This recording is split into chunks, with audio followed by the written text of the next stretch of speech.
This week I'll show you how to get a completely black background. Adorama TV presents Exploring Photography with Mark Wallace, where you will learn innovative techniques on shooting a wide range of photography. Here's your host, Mark Wallace. Hi everybody, welcome to another episode of Exploring Photography. I'm Mark Wallace, and helping us out today is our model. This is Alexis. Now what we're going to be doing is talking to you about how to get a completely black background. And this conversation actually came up when I posted some pictures on my Facebook page, and people said, how did you do that? So we're going to explain it today. Now the key to getting a dark background or a completely black background is the position of our light in relationship to our subject, the distance of those two things. And that's because of something we learned about in episode 59 of Digital Photography 101, and that thing is called the inverse square law. So we can't get into all the details of the inverse square law, but you can go back and look at that episode. I want to sort of summarize it for you here. So Alexis, if you can get on your mark right there. What happens with the inverse square law, it really depends on the distance of your light from your subject. And what happens is light falls off really rapidly. And so when our light is really close to our subject, what happens is that light is very powerful, but right here, whoa, it just sort of falls off. And so the amount of light that's on our background compared to what's on our subject is very, very low. And so what we can do, which is totally counterintuitive, a lot of people, when they're trying to get a dark background, they'll take this light and they'll move it way back here like this. And what happens is the light falls off right here. So whew, the light falls off, and now the light is about the same here on our subject as it is in the background. So that makes our background show up sort of as a dark gray. We don't want that. We want this to fall completely out. So the key is the light being very, very close to our subject. So get it really, really close as you possibly can, and that will give us rapid light fall off and give us a dark background. The other thing is you want your subject to be at a distance from the background. You don't want your subject really close. You want to have some distance. So this is about 6 feet right here.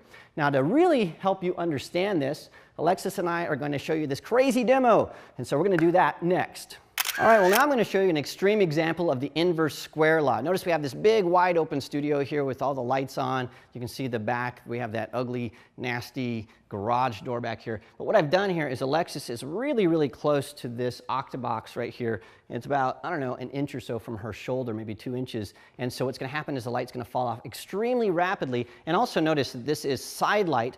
And so even the light, if it wasn't falling off, it still wouldn't get to that background. Now to make sure that we get light on both sides of her face, I have this silver reflector right here. And so we're going to have a nice fall off left to right with some fill light from a reflector, so it'll look pretty good. Let me show you how this works. I've already metered this at f20, which means that's going to knock out all the ambient light, and we're only going to see light from our flash. So let me take a picture, and just to make sure there's no gimmicks, Alexis, I'm going to have you hold up a 1 right next to your face. So there we go. We have our 1 held up there. Good. Now I have that, and you can see that it is absolutely a dark background with nothing showing up. And that's the beauty of the inverse square law. You can just drop the light off, and so you can make that background really dark. Well, if you don't have that much space, what do you do? Well, what I do is I use a black seamless background, and that way any light that happens to get back there is just absorbed with that dark background. So let's put those principles into practice. Okay, well now let's put this into practice with our black background. We have our light very, very close to Alexis. This is about 1.5 feet, something like that. And we've already metered this at f13. Now I'm going to take a picture really quickly. So Alexis, look right at me. Perfect. And we can look at our camera and we can see we have a totally black background. Now look what happens when I back this light up. So I'm going to come out quite a ways. And then can you meter that for me really quickly? So that meters at 7.1. So I'll do that. And we'll take another shot, just like that. And when I look at this, you can see that our background is a little bit lighter than it was in the first shot. And then the last thing we're going to do, Alexis, I'm going to have you come all the way back here right in front of this paper. And then I'll have you meter that in a second. I'm going to increase the power just a little bit on my flash. Okay, if you can meter that for me really quickly. 9. And that meters at 9. So I will change my aperture value. And now we're going to take another shot. And when we look at this, you can clearly see a shadow on the background, and that black background becomes this really, really light grayish. So actually a darkish gray, lighter than black is what that is. Some shade of black that's not black is what that is. And so we don't want that. Well, now that we have this, let's put it into practice by shooting an actual portrait with a totally black background. Well, now that you've seen the principles in action, I'm going to take one more picture, this time with a little bit more realistic lighting setup. We had an issue with Alexis. She was just falling into that black background, and so I added a separation light right up here, and then I also added a reflector to add just a little bit more light to the other side of her face. So let me take a couple pictures and we'll see how that looks, and then we'll wrap everything up.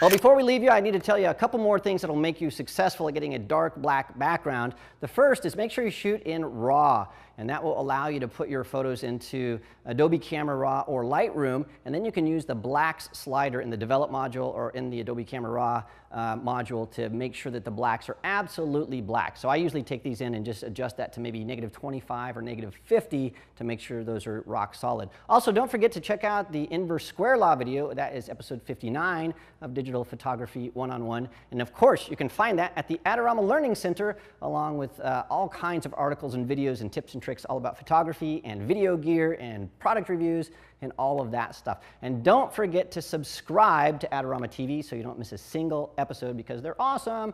And also, thank you, Alexis, for all the help today, and we'll see you again next time.